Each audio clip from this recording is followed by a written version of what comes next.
Alexandre o Grande, um dos maiores conquistadores que o mundo já conheceu. Alexandre o Grande, um dos maiores estrategistas que esse mundo já viu. Um homem diante do qual muitos caíram, nações, povos, impérios. Alexandre o Grande, no seu leito de morte, ele fez 3 pedidos aos seus generais mais íntimos e mais importantes e mais poderosos. Esses 3 pedidos são considerados ou são ditos como sendo os 3 desejos de Alexandre o Grande. Em seu leito de morte, Alexandre, ele declara aos seus generais cada um desses 3 pedidos. E no seu primeiro pedido ele diz assim, que ao estar no caixão, o seu corpo deveria ser levado pelos mais influentes, importantes e sábios médicos de todo o império. Preste atenção nisso. Esse é o primeiro desejo, esse é o primeiro pedido de Alexandre o Grande em seu leito de morte. O segundo pedido, o segundo desejo de Alexandre o Grande é que conforme o cortejo fúnebre fosse passando até o seu sepultamento, até o seu túmulo, parte dos seus tesouros deveriam ser lançados no caminho. Prata, ouro, pedras preciosas. E o seu terceiro e último pedido é que as suas mãos, ambas as mãos, ficassem para do lado de fora do caixão ao vento. Um dos seus generais, intrigado, pensativo, pergunta a Alexandre no seu leito de morte: por quê? Qual é a razão de tudo isso? Alexandre então explica para aquele general e para aqueles que estavam perto dele o seu primeiro desejo, o seu primeiro pedido, que os melhores e mais habilidosos médicos de todo o seu império carregassem o seu caixão até o túmulo, até o seu sepultamento, para dizer, para declarar que eles, como todos os homens, são impotentes diante da morte. O seu segundo desejo também é explicado, que embora o homem possa conquistar muitas coisas na face da terra, e ele conquistou, e ele estabeleceu um dos maiores impérios que o mundo já conheceu. Todas as nossas conquistas, elas ficam aqui no momento em que nós morremos. Os nossos diplomas ficam aqui. Os nossos tesouros, eles ficam aqui. A nossa casa fica aqui, o nosso carro fica aqui, os nossos bens ficam aqui. Não importa o tamanho das tuas conquistas, sejam elas pequenas, extraordinárias, ou do tamanho de um império, como foi de Alexandre o Grande, tudo fica aqui, debaixo do sol.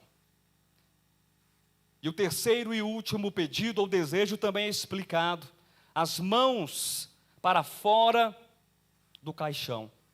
Alexandre explica dizendo que do mesmo modo que nós entramos no mundo com as mãos vazias, nós saímos desse mundo também com as mãos vazias. Queridos, essa história, seja ela fábula, seja ela de fato um conto ou uma narrativa, ou mesmo um fato que tenha acontecido, serve para nós de metáfora, serve para nós de parábola, para nós pensarmos sobre algo que é importante para todos nós, para nós pensarmos sobre o maior bem e o maior tesouro que nós temos na vida. Alguém se arriscaria em dizer qual é o maior tesouro que o homem possui? Alguém se arriscaria em dizer qual é o maior bem que nós possuímos? Alguém? Dou-lhe uma. A vida, o tempo. Porque vida é tempo e tempo é vida. O tempo que Deus nos deu. Eu não sei quanto tempo eu vou viver. Eu tenho 42 anos de idade. Talvez eu viva até os 70, até os 80, até os 90, até os 110, ou quem sabe como a minha bisavó, até os 128 anos de idade. Quem sabe eu viva tudo isso, ou quem sabe eu não esteja vivo amanhã.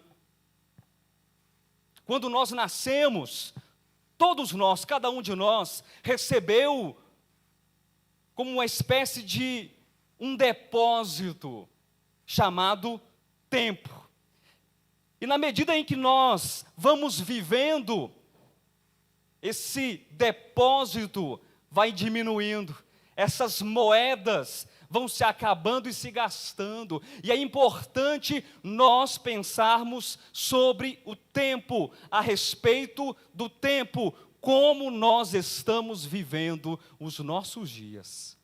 Eu quero compartilhar com você, eu quero ler com você o mesmo texto que foi lido no início dessa reunião, para falar um pouco mais sobre o tempo, para falar um pouco mais sobre esse bem tão precioso, do qual todos nós dependemos e precisamos valorizar. Tempo. Dizem que tempo é dinheiro. E no mundo financeiro, no mundo dos negócios, esse provérbio, esse ditado está correto, sim ou não? Mas tempo também é vida, tempo também é chance, tempo também é escolha, tempo também é oportunidade, tempo também é decisão, tempo também é semente que é plantada e depois cresce e frutifica. Tempo é tudo isso. Abra sua Bíblia, por favor, em Eclesiastes, capítulo de número 3, versículo 1. Tudo tem o seu tempo determinado, e há tempo para todo o propósito debaixo do céu. Quem crê nessa palavra, diga amém. Tudo na vida tem um tempo certo. Tudo na vida tem o seu tempo determinado. Tudo tem um propósito certo para a nossa existência aqui.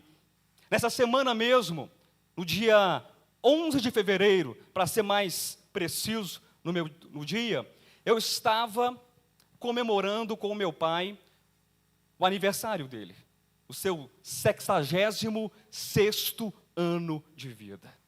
E para mim foi uma grande felicidade para os filhos, e para os netos, e para a esposa, e para os familiares, estar ali perto de um cara de bem com a vida, quase setentão, e ele pediu: filho, eu queria que você compartilhasse alguma coisa para as pessoas que estão aqui no meu aniversário. E eu, com muito prazer, disse: sim, pai, eu vou compartilhar.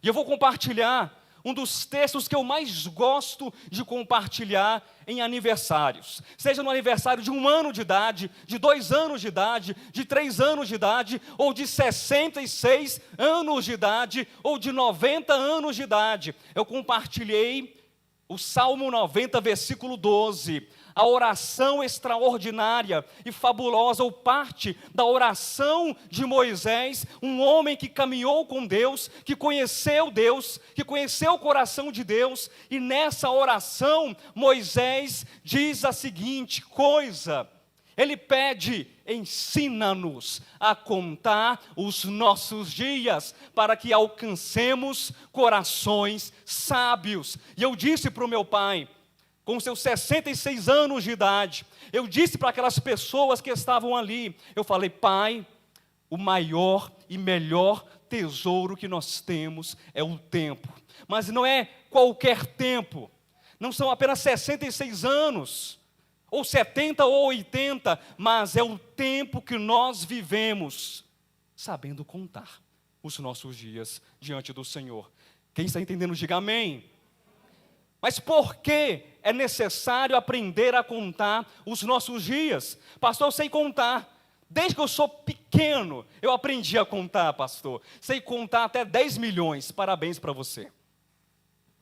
sem contar até em numerais romanos. Parabéns para você. Mas nós precisamos aprender a contar os nossos dias diante do Senhor, em nossa experiência e caminhada que nós estamos tendo com o Senhor, para que a nossa trajetória, para que a nossa vida não seja apenas medida em meses, em anos, em décadas, mas em tempos vividos, onde o nosso coração aprende a amar ao Senhor, a ter experiências com o Senhor, a estar com o Senhor, para que de fato o meu coração e o teu coração sejam corações sábios diante do Senhor. E saibamos nós, na nossa limitação humana, que não importa o que aconteça, as nossas mãos estarão vazias na morte. Porque eu não vou levar o meu carro velho se eu morrer. Eu não vou levar os meus tesouros particulares se eu morrer. Mas, no bom depósito do meu coração, eu posso levar muita coisa que o mundo não é capaz de roubar. Eu posso levar muita coisa que o mundo não pode tirar de mim. O tema da mensagem de hoje: amanhã, talvez. Reticências. Você pode repetir? Amanhã, talvez. Pastor, mas por que você escolheu esse tema e esse título, amanhã, talvez? Sabe por quê? Porque não existe criatura mais pretensiosa, porque não existe criatura mais orgulhosa do que o Leviatã, chamado homem. Nós somos pretensiosos, nós somos orgulhosos, nós somos jactanciosos. E esse amanhã talvez, ele é dito tantas vezes e de inúmeras formas, em inúmeros contextos na nossa vida. Amanhã talvez eu faça isso. E esse amanhã talvez, meu querido irmão, minha querida irmã, é uma expressão que revela em primeiro lugar a arrogância do coração humano, como se nós fôssemos senhores do amanhã. Você não é senhor do amanhã. Amanhã talvez. Ou amanhã talvez eu faça. Amanhã talvez eu te perdoe. Amanhã talvez eu te abrace. Amanhã talvez eu desculpe aquela ofensa, Vera. Aquela lá da casa do Gilcinho, viu? Não vou esquecer. Amanhã talvez... E a gente vai empurrando literalmente com a barriga as nossas questões familiares, as nossas questões espirituais, as nossas questões sociais. A gente vai empurrando, como se fôssemos senhores e donos do amanhã, ou como se despreocupadamente nós pudéssemos de fato resolver tudo amanhã. E às vezes, é verdade, o amanhã chega. Esse amanhã da solução, esse amanhã da resolução de alguma coisa, ele chega daqui a 10 anos. Eu levei 10 anos para resolver aquela minha pendência. Eu levei 20 anos para resolver aquela minha querela. Eu levei 30 anos para perdoar aquele que me ofendeu e carregando aquele jugo nas minhas costas. E esse amanhã, ele demora 30 anos, 40 anos, e eu estou perdendo tempo, eu estou perdendo oportunidades, eu estou perdendo vida. Quem está entendendo, diga amém. Amanhã, talvez. Essa mensagem não tem o intuito de deixar você cabisbaixo. Os irmãos sabem que eu prego com ímpeto, e eu prego com força no falar, mas as palavras que eu trago a você são palavras de encorajamento, de amor, para que você possa despertar, como eu também preciso despertar. Não é uma palavra fatalista, Ah, pastor, então eu não posso mais planejar, eu não posso mais pensar no dia do amanhã. E o casamento, Adilaine? E o casamento, Melk? Não pode ser planejado mais amanhã ou depois? Pode e deve. Queridos, eu costumo sempre repetir a mesma coisa. Façam planos, amém? Façam planos. Estudem, trabalhem, edifiquem, construam, façam planos. Sim, porque fazer planos faz parte da existência humana.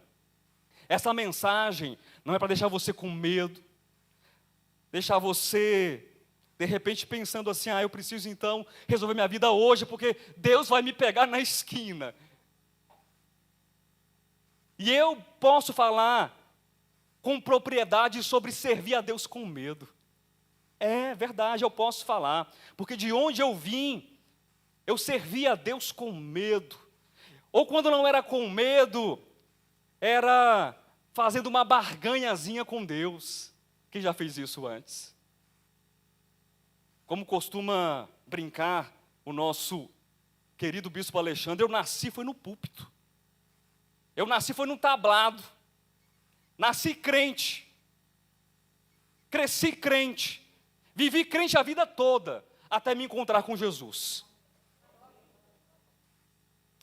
No momento do meu parto ali, além dos médicos, tinha um pastor e uma missionária para colocar óleo santo na minha cabeça, para que de fato garantisse que eu fosse homem de Deus.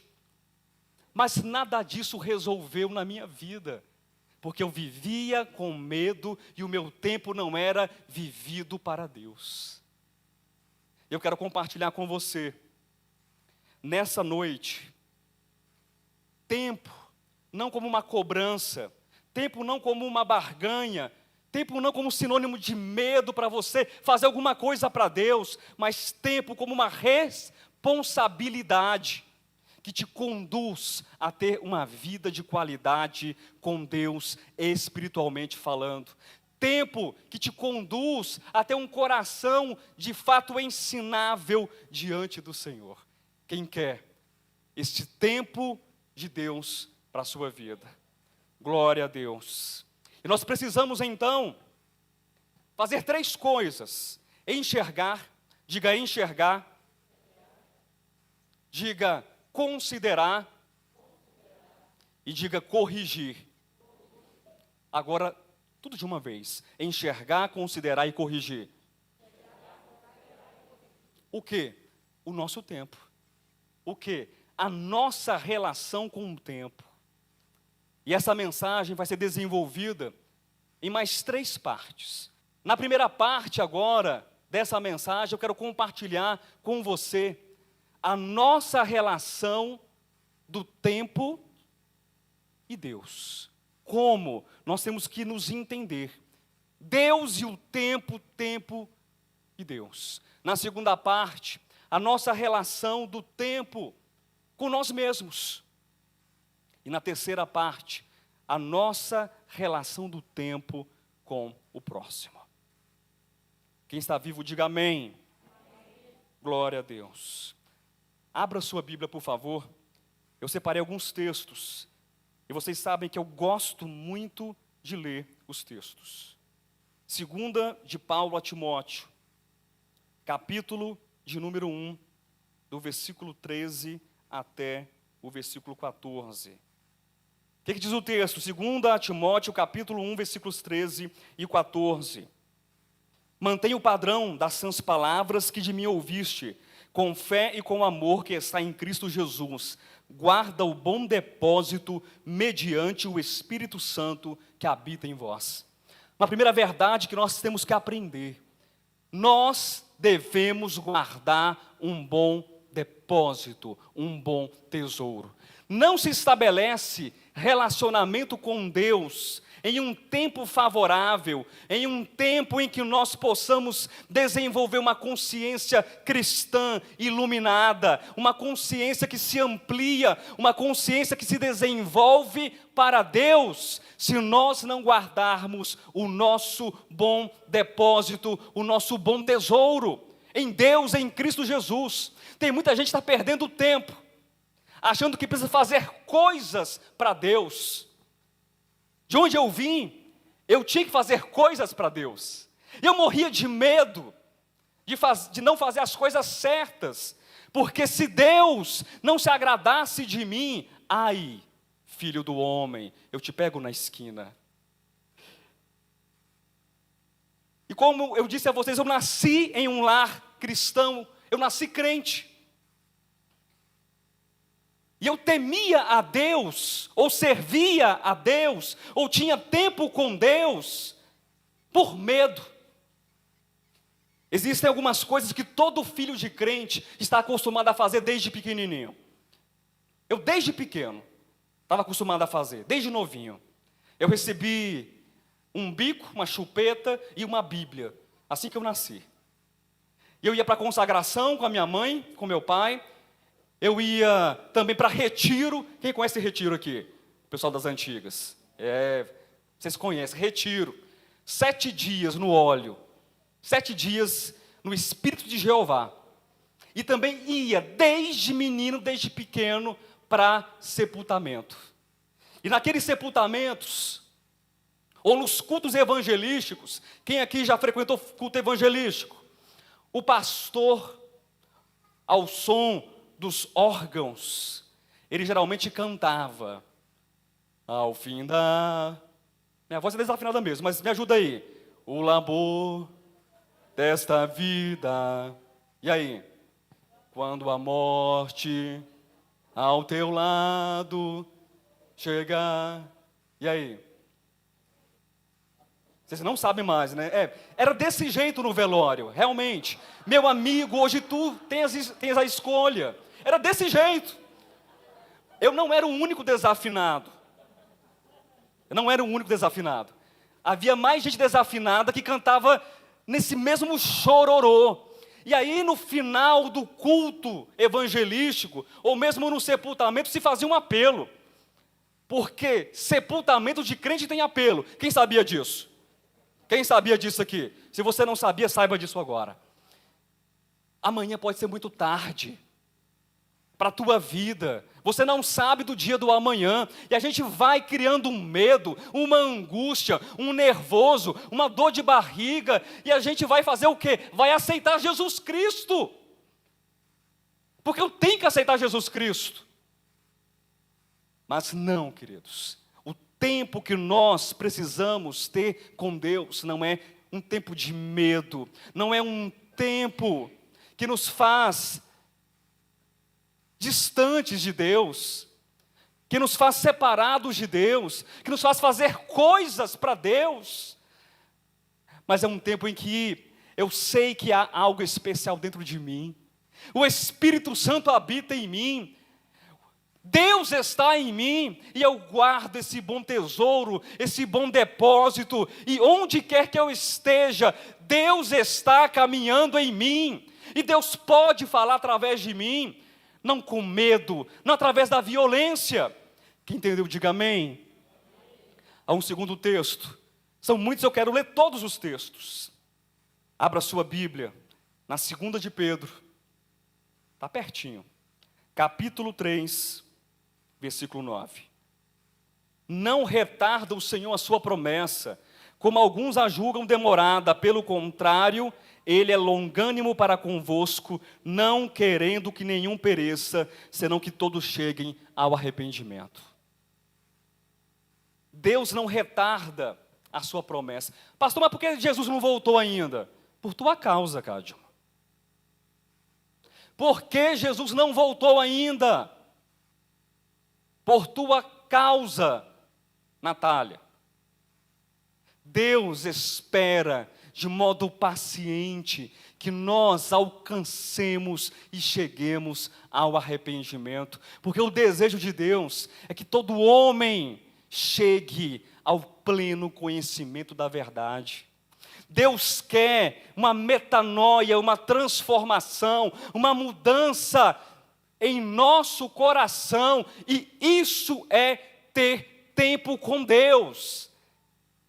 É arrependimento, não é fazer coisas, Não queira conquistar coisas, fazendo coisas para Deus.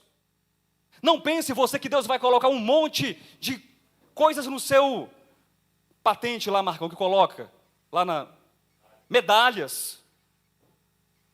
É porque você é cabo, agora você depois é sargento, é tenente. Não, não são coisas que você faz. Tem gente que está preocupada, muito preocupada em fazer propósitos para Deus. Eu conheço uma pessoa que há um tempo atrás falou assim: eu vou fazer um propósito. Falou comigo, vai fazer um propósito, vou entrar no confinamento. Nossa, cheguei a arrepiei. Vou fazer um confinamento, vou ficar tantos dias confinado. E aí a pessoa que eu conheço faz propósito a vida toda. Faz confinamento a vida toda. E o coração está confinado. O coração está estranho. O coração está arrebentado. Deus não quer que você gaste o seu tempo com Ele fazendo propósitos assim. Propósito de ler a Bíblia em 365 dias. Propósito de caixinha de promessa. Porque todo dia, pastor, antes de levantar, aliás, depois que a gente levanta, né?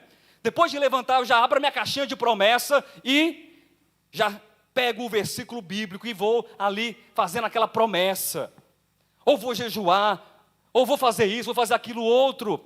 Meu irmão, leia a Bíblia se você quiser. Leia o que faz bem. Leia a caixinha de promessa, leia. Faça tudo isso, mas gaste e invista o seu tempo com Deus. Com Deus, arrependendo o teu coração, se arrependendo, voltando o seu coração para Deus, dizendo: Senhor, o que é que há em mim, Senhor? Mostra se existe um caminho mau dentro de mim, Senhor. Derrama luz nas minhas trevas e me liberta do meu próprio cativeiro. Deus não quer que você faça propósitos para Ele, mas Deus quer que você tenha na sua vida um propósito de experiência com Ele mesmo. Tem gente que está preocupada em fazer coisas, que se preocupa com o exterior, se preocupa com a aparência, se preocupa com a casca. É isso mesmo, se preocupa com a casca. Imagine como se fosse uma árvore. Que você fosse uma árvore. E por dentro, essa árvore está oca. E por dentro, essa árvore está cheia de vermes que estão comendo o interior. Uma árvore, coração apodrecido. E aí, vem a grande ideia, vem a solução para resolver o problema hoje, deste tempo. Sabe o que é? Passar um verniz nessa casca dessa árvore. E quem olha para fora vê o quê? Uma árvore bonita por fora, envernizada, com aparência de saúde, com aparência de vigor, mas tudo é uma fachada.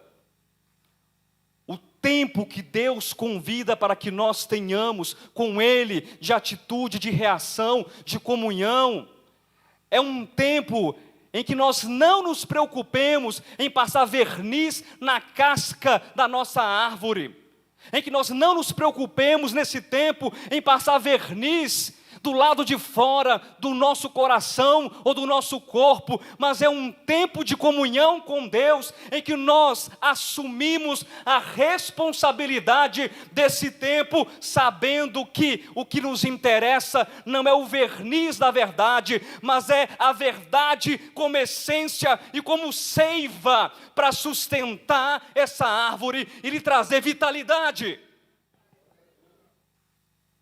Isso é tempo com Deus. Isso é tempo de comunhão com Deus. Não é o quanto que você lê a Bíblia ou você faz jejuns. Tempo com Deus. Arrependimento. Quem entendeu? Mas nós precisamos considerar, nós precisamos entender o nosso tempo também em uma outra dimensão. Tempo relacionado a quem? A mim, a você, ao eu pessoal, eu individual. Abra sua Bíblia. Hebreus capítulo 3, versículo 13. Ainda falando um pouco da perspectiva do arrependimento do tempo, mas agora de maneira mais particular. Pelo contrário, exortai-vos mutuamente, cada dia, durante o tempo que se chama... Eu não escutei. Durante o tempo que se chama... a fim de que nenhum de vós seja endurecido pelo engano do pecado. O tempo que se chama hoje é um tempo de conversão, amém? O tempo que se chama hoje é um tempo de arrependimento. O tempo que se chama hoje é um tempo de exortação em mutualidade. É o tempo em que eu olho para as minhas fraquezas e para as minhas debilidades, e se eu for corrigido na casa de Deus, se eu for corrigido pelos irmãos da fé, eu preciso receber nesse tempo que se chama hoje, como graça, satisfação e gratidão no meu coração.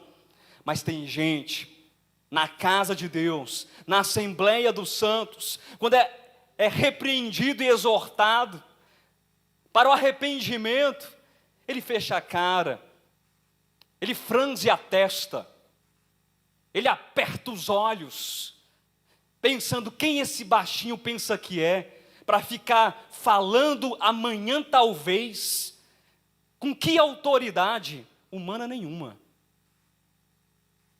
Mas a mesma necessidade que eu tenho, que essa palavra que eu prego para você, eu prego para mim, porque eu preciso me arrepender dos meus pecados.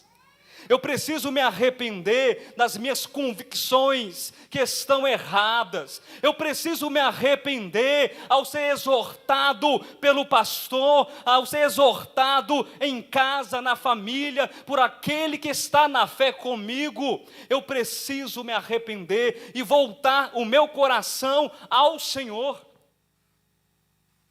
O tempo que nós gastamos com nós mesmos deve ser um tempo de edificação. Sim. Já parou para pensar como a sua vida é rápida? Já parou para pensar como todo mundo com o celular na palma da mão faz 1 milhão de coisas, desculpa o pleonasmo, mas ao mesmo tempo? E a nossa vida está cada vez mais o quê? Rápida, vazia, imediatista, inconstante, sem permanência. E esse é o tempo que nós estamos construindo. Esses são os valores, não apenas humanos e sociais e relacionais, mas também espirituais, queridos. A gente vem para um culto como esse, torcendo para que ele mal comece, ele já acabe logo. A gente vem torcendo para que, quem sabe, dê a sorte de no domingo que vem não ter reunião. Muitos de nós fazem isso. Vivemos uma sociedade imediatista, uma sociedade consumista, uma sociedade que reserva o seu tempo para si mesmo, mas de maneira egoística, sem pensar que nós precisamos ter um coração que se aproxima de Deus, que ama a verdade, que busca a verdade, que luta pela verdade, que congrega, um coração que pensa nas coisas de Deus, nas coisas eternas, nas coisas imutáveis, nas coisas inabaláveis, que fazem parte do reino eterno de Deus, Cristo Jesus, o nosso Senhor. Nós vivemos, infelizmente, como disse o grande filósofo e sociólogo polonês Bauman, Zygmunt Bauman, numa sociedade líquida, de inconstância. Por que uma sociedade líquida? Porque o líquido, quando você o coloca em um copo, a água assume a forma do copo. Se você coloca o líquido esparramado em uma depressão que está no chão, o líquido assume a forma daquela depressão. E nós vamos tocando a nossa vida com o nosso tempo para com Deus, nós e Deus, de uma maneira líquida, não tão responsável. Nós somos convidados hoje, nessa reunião do Partir do Pão, segunda reunião do ano, do Partir do Pão, para que nós não tenhamos um comportamento líquido, um comportamento moldável a este mundo, mas que nós sejamos sensatos, que nós sejamos coerentes, que nós sejamos aqueles que amam o Senhor e que buscam ao Senhor, que nós sejamos aqueles que têm o corpo, a mente voltados para Deus. Romanos, abra sua Bíblia, deixa eu ler esse texto para você. Eu sei que você conhece, mas eu quero ler e preciso ler esse texto, 12, versículo 2. Deixa eu ler o versículo 1 também, vale a pena. Rogo-vos, pois, irmãos, pelas misericórdias de Deus, que apresenteis o vosso corpo por sacrifício vivo, santo e agradável a Deus, que é o vosso culto racional. E não vos conformeis com este século, mas transformai-vos pela renovação da vossa mente, para que experimenteis qual seja a boa, agradável e perfeita vontade de Deus. Esse texto nos mostra o caminho oposto de uma sociedade líquida, uma sociedade que se molda ao seu tempo em milésimos de segundos. As pessoas abrem mão dos seus princípios em Deus, e eu não estou falando de regras ou de costumes, mas estou falando de vivência com Deus. Abrem mão de Deus assim, no estalar de dedos. Abrem mão da comunhão com a igreja assim, no estalar de dedos. E vamos aos poucos nos conformando. Mas a advertência do apóstolo Paulo, que é também um encorajamento para experimentarmos a boa, agradável e perfeita vontade de Deus, é que nós tenhamos um culto racional. Sabe o que é um culto racional, meu querido? É um culto que é vivido na ausência do medo. É um culto que é vivido com a mente completamente consciente de onde ela está, o que ela está fazendo e para onde ela está indo. Um culto racional é um culto vivido no Espírito, na liberdade de vida. É um culto em que nós somos preenchidos cada vez mais por Deus, e nós somos tomados e enchidos por Deus. Isso é um culto racional. Um culto, uma experiência, uma vida em que nós, não num comportamento de liquidez, de uma sociedade líquida e inconstante, nós bradamos e falamos que nós não vamos nos conformar a este século, mas nós teremos uma mente transformada e conformada ao próprio Cristo. Transformai-vos, pois, pela renovação. É um processo de cura, é um processo de libertação, é um processo de revelação, é um processo de transformação interior, que não se preocupa com amarras, que não se preocupa com as cascas, que não se preocupa com um verniz da sociedade ou da religião, mas é um processo que faz com que Cristo vá aumentando e crescendo de dentro para fora, até que um dia o nosso próprio corpo revelará a própria expressão do Deus encarnado em cada um de nós e manifesto. Isso é ter tempo com Deus. Quem está entendendo, diga amém. Essa sociedade imediatista é uma sociedade que não se preocupa com o tempo, não se preocupa com o crescimento. Eu estava vindo para cá com a minha esposa, e a gente batendo papo no carro, papo informal, descontraído, e ela falando de uma pessoa, de uma amiga nossa em comum, que os professores, escute, isso tem relação, os professores da escola, dos filhos dessa amiga, diziam assim para os meninos, para as crianças: traga latinha. Latinha, sabe latinha de Coca-Cola? Latinha de Guaraná, Quat, latinha de água com gás, latinha de alumínio. Traga latinha. Para quê, professora? Para ganhar ponto. Isso em escola pública e em escola particular, e eu sei do que eu estou falando. Pastor, o que isso tem a ver com a mensagem? Agora você viajou. O que tem a ver? As pessoas gastam o seu tempo para tudo, até para catar latinha e ganhar ponto, mas não gastam o seu tempo para firmar-se no conhecimento. E isso acontece na igreja. Abra sua Bíblia em Hebreus capítulo 5. Deus é bom, irmãos. Amém? Deus é bom o tempo todo. E nós não vamos desmaiar quando formos corrigidos por Deus. Nós não somos daqueles que se perdem, mas nós somos da fé para a conservação da alma. Nós não somos daqueles que retrocedem, que olham para trás, mas nós olhamos firmemente para o autor e consumador da nossa fé, Cristo Jesus, o nosso Senhor. E receber um aperto de Deus é melhor do que receber uma pisa do diabo. Glória a Deus. Eu sou pentecostal. Vocês sabem disso. Ainda mais quando o pastor não está aqui, aí que eu me solto. Aí que a minha veia pentecostal, lá do tempo de mamãe e de papai, com a unção do óleo na minha cabeça, revela todo o meu pentecostalismo. Pronto? Quem achou a Bíblia aberta aí, Hebreus capítulo 5. Coloca aí, irmã, por favor. Faltou o versículo? Tem certeza? Estava testando você. Sua memória é boa. 5, do 7 ao 14.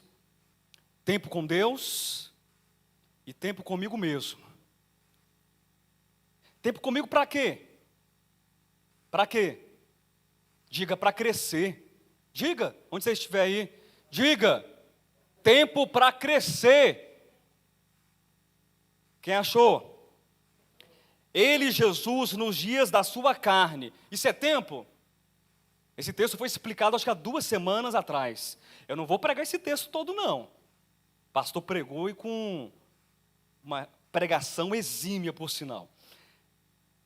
Ele, Jesus, nos dias da sua carne, tendo oferecido com forte clamor e lágrimas, orações e súplicas, a quem o podia livrar da morte, e tendo sido ouvido por causa da sua piedade, embora sendo filho, aprendeu. O processo de aprendizagem é um processo validado no tempo e pelo tempo. Quem entendeu, diga amém. E não tem que ser pedagogo para entender isso, não. A gente aprende conforme vai crescendo. Uma criança de 2 anos de idade, não sabe somar 2 mais 2. Pelo menos a grande maioria. Ela repete, como um papagaio, mas ela não sabe a lógica matemática do raciocínio de 2 mais 2. Quem entendeu, diga amém. A gente vai crescendo e a gente vai aprendendo. E tendo sido aperfeiçoado, tornou-se o autor da salvação eterna para todos os que lhe obedecem. Tendo sido nomeado por Deus sumo sacerdote, segundo a ordem de Melquisedeque. A esse respeito, isso que foi dito e outras coisas também, temos muitas coisas que dizer, e difíceis. A esse respeito, temos muitas coisas que dizer e difíceis de explicar, porquanto vos tendes tornado céleres, vos tendes tornado rápidos em ouvir, oh glória a Deus, aleluia. Tardios, tardança. Sabe o que o apóstolo está dizendo aqui, ou o escritor que seja? Não sei se foi Paulo, se foi Barnabé, se foi outro. Sabe? tardios, vocês não estão crescendo. Tardios em ouvir. É o tipo de pessoa que escuta a ministração de quinta, de quarta, de domingo, e aquela fileira de dezenas e centenas de vídeos do De Volta à Palavra, lá no YouTube. E aí anota, faz resenha, traduz para o inglês, para o francês, para o espanhol, para o chinês, e faz uma série de coisas. E aí, diante da palavra que é exposta, ele diz: amanhã talvez. Amanhã talvez eu mude. Amanhã talvez eu me arrependa. Amanhã talvez eu comece. Amanhã talvez eu melhore. Por quê? Porque eu sou senhor do tempo. Porque eu desprezo o tempo da oportunidade. A gente não diz, mas a gente vive assim quase todo o tempo. Versículo 12. Pois com efeito, quando devia ser mestres, atendendo ao tempo decorrido, tendes novamente necessidade de alguém que vos ensine de novo quais são os princípios elementares dos oráculos de Deus. Assim vos tornastes como necessitados de leite e não de alimento sólido. Ora, todo aquele que se alimenta de leite é inexperiente na palavra da justiça, porque é criança. Mas o alimento sólido é para os adultos, para aqueles que pela prática têm as suas faculdades exercitadas para discernir não somente o bem, mas também o mal. Ora, todo aquele que se alimenta de leite é inexperiente na palavra da justiça, porquanto é criança, mas o alimento sólido é para os adultos. Citando novamente Bauman aqui, a sociedade líquida, tem muita gente bebendo só líquido, tem muita gente bebendo só leite, e falta constância, falta nutriente, falta substância. Meu querido, a gente não pode passar a vida inteira vivendo de papinha. A gente não pode passar a vida inteira perguntando, depois que Caim matou Abel, porque ele teve medo de morrer. A gente não pode passar a vida inteira nos perguntando dessas coisas elementares.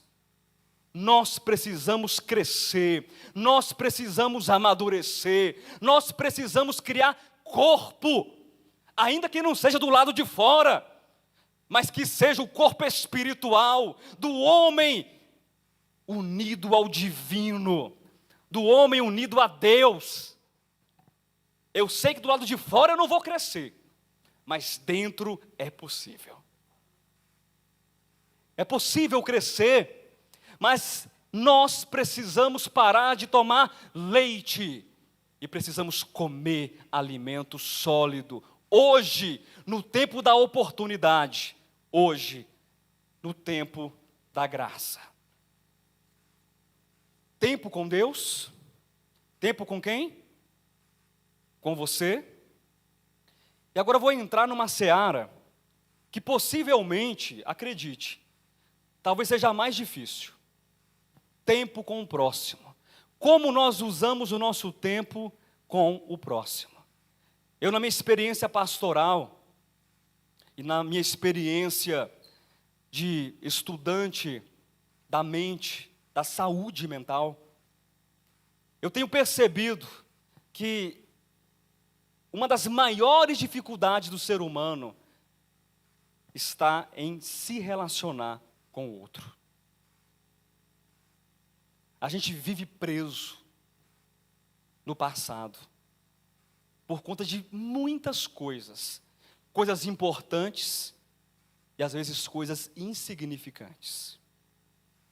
Tem gente que na igreja do Senhor na igreja, não abre mão da culpa, não abre mão da ofensa, não abre mão do dano que sofreu. Não abre. E isso faz com que haja perda de tempo. Vai esvaziando, vai acabando o vigor. Queridos, nós não podemos ficar presos no nosso passado, na culpa, na dor, na mágoa, na incredulidade, na dor, no sofrimento, naquilo que me fizeram, no pisão no pé, na palavra grosseira, na falta de cumprimento, na falta de abraço. Nós não podemos ficar presos nessas coisas. Quem está ao seu lado é mais importante do que a mágoa. Quem está ao seu lado é mais importante do que a culpa. Quem está ao seu lado é mais importante do que a traição. Quem está ao seu lado é mais importante para Deus e para você. E a gente vai perdendo tempo com o próximo por não valorizar as oportunidades. Amanhã, talvez eu faça. Amanhã talvez eu perdoe. Amanhã talvez eu chegue lá. Amanhã talvez eu abrace. Amanhã talvez eu reconsidere. Nós precisamos, conforme diz a Escritura, enquanto nós estivermos no tempo, a caminho, no tempo, corrigir a rota da nossa vida. Se há alguma coisa entre você e teu irmão, se há alguma coisa entre você e o teu próximo, corrija. Não deixe para amanhã talvez. Faça hoje. Faça hoje. Corrija hoje a rota da sua vida. Mas pastor, a dor é muito grande. A dor é muito grande, pastor. O sofrimento é muito grande. A palavra, a ofensa está lá atrás no meu passado. E eu não consigo abrir mão. Eu não consigo abrir mão, fui muito humilhado. Eu fui muito perseguido. Eu fui muito escarnecido. E você vai carregar isso para a vida toda? Quer dizer que o teu próximo é sinônimo de escarnecimento? O teu próximo é sinônimo de culpa? O teu próximo é sinônimo de dor? Ou o teu próximo é o sinônimo e a revelação da imagem de Deus, que pode ser perdoado, que pode ser acolhido, que pode ser abraçado, e tanto você quanto ele podem recomeçar um novo tempo de graça, de amor e de justiça diante de Deus? Eu me recordo agora, e anotei uma frase maravilhosa, nessa igreja aqui, é muito legal. A gente cita vários pensadores. Há um tempo atrás, foi citado Machado de Assis. Já citamos algumas vezes Rubem Alves. E eu quero citar hoje para você uma frase de um camarada extraordinário, um psiquiatra e neurologista austríaco, chamado Viktor Frankl. Quem já ouviu falar de Viktor Frankl aqui?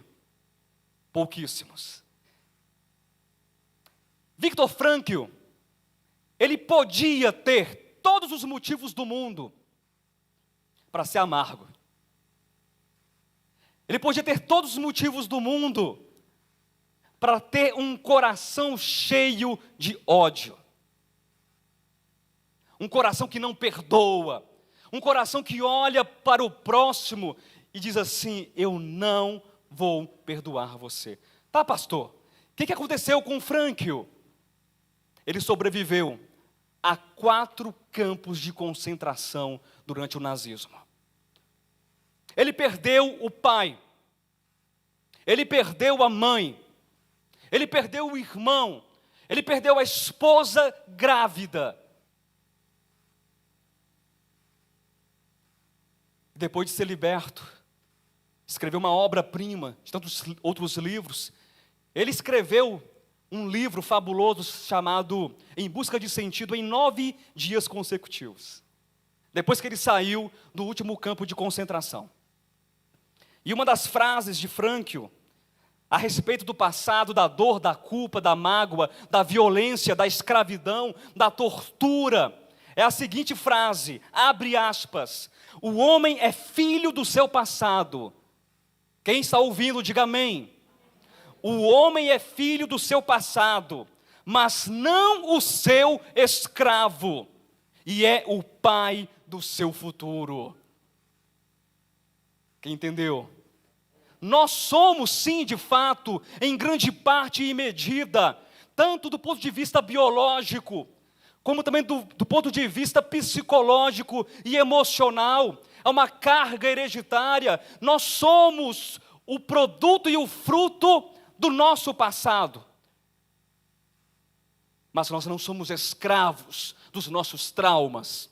Nós não somos escravos das nossas traições. Nós não somos escravos das nossas angústias. Nós não somos escravos de ninguém, nem de nós mesmos, porque fomos libertos em Cristo Jesus para vivermos em novidade de vida.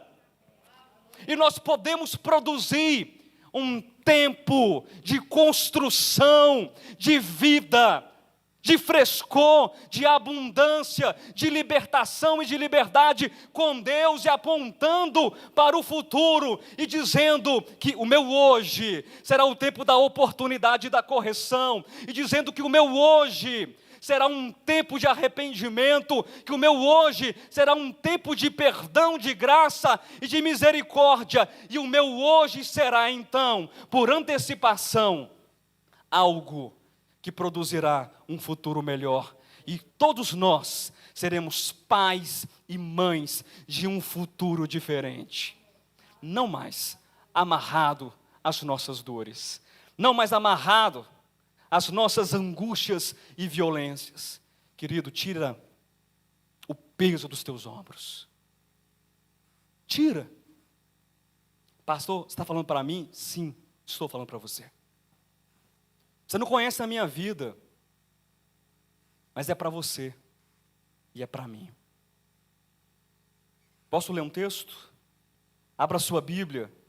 Agora eu vou falar. 1 de João, capítulo 4, do versículo 16 até o versículo 21. Nós estamos hoje numa reunião de quê? Reunião do partir do pão. Sim ou não? Fazemos isso uma vez a cada mês. O texto que nós costumeiramente lemos do apóstolo Paulo fala sobre discernir o corpo de Cristo. Conhece esse texto? Pois é. Há muitos na igreja que não discernem o corpo, não discernem o membro do corpo e o tratam com, como eu posso dizer, me ajude uma palavra, indiferença. Tratam com desdém. Vamos me ajudar? Tratam o irmão, o próximo, com o que mais? Indiferença, desdém, desprezo, antipatia, inimizade, soberba, com preconceito. Infelizmente o mundo é assim. Mas nós precisamos ter um coração de discernimento. O nosso tempo para com o próximo deve ser um coração de discernimento. A igreja e aquele que está perto da gente. Versículo 16. E nós conhecemos e cremos no amor que Deus tem por nós. Deus é amor, amém? Deus é amor. E aquele que permanece no amor, permanece em Deus. E Deus nele, isso é simples. Deus é amor, e quem permanece no amor, permanece em Deus. E quem permanece em Deus, permanece no amor. Meu irmão, você não precisa fazer curso de exegese bíblica para entender isso aqui. Ah, pastor, eu vou fazer um curso de grego para entender. Não precisa. Deus é amor, permaneça em Deus, e você vai estar permanecendo no amor. Mas tem mais no texto. Nisto é em nós aperfeiçoado o amor, para que no dia do juízo mantenhamos confiança, Pois segundo ele é, também nós somos neste mundo, sem amarras, sem preconceitos, sem arrogância, sem desdém, sem desprezo, sem inimizade, sem acepção, sem covardia, sem causar dano. No amor não existe medo. Antes, o perfeito amor lança fora o medo. Ora, o medo produz tormento. Logo, aquele que teme não é aperfeiçoado no amor. Você não é escravo do teu passado, mas você pode ser o pai do teu futuro. Nós amamos porque Ele nos amou primeiro. Se alguém disser, amo a Deus, isso é forte. Segura aí para você não cair da cadeira. Se alguém disser, amo a Deus e odiar a seu irmão, é mentiroso. Pois aquele que não ama a seu irmão, a quem vê, não pode amar a Deus, a quem não vê. Ora, temos da parte dele este mandamento, que aquele que ama a Deus, ame também a seu irmão. Isso é discernir.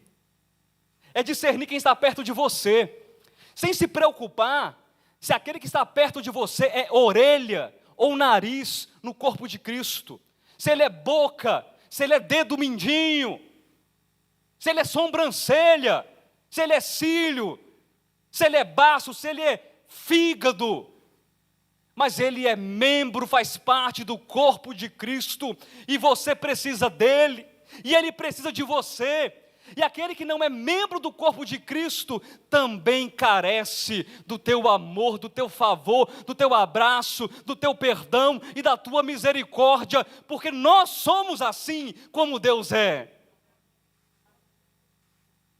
E assim nós investimos o nosso tempo, queridos. Nós investimos o nosso tempo hoje, no dia chamado hoje, no tempo da oportunidade, para criar um caminho de metanoia, de arrependimento, para criar uma experiência contínua e crescente de crescimento interior, e para termos também discernimento, luz, para com aquele que está perto de mim. Eu vou encerrar a mensagem de hoje. Eu citei Frank hoje, eu citei Bauman, eu citei algo de Alexandre o Grande, e até citei a Bíblia. Mas eu quero acabar essa ministração, e não torça o nariz, viu? Receba essa citação que vai ser colocada agora em amor. Receba em um espírito brando e aceso em Deus. Um dos pensamentos que eu mais gosto. Só existem 2 dias no ano que nada pode ser feito. Um se chama ontem e o outro se chama amanhã. Você não pode fazer nada ontem, porque passou. E o amanhã, você pode? Porque não veio. Portanto, hoje, diga para si mesmo, hoje é o dia certo para amar, acreditar, fazer e principalmente viver. Dalai Lama. Aplauda Jesus.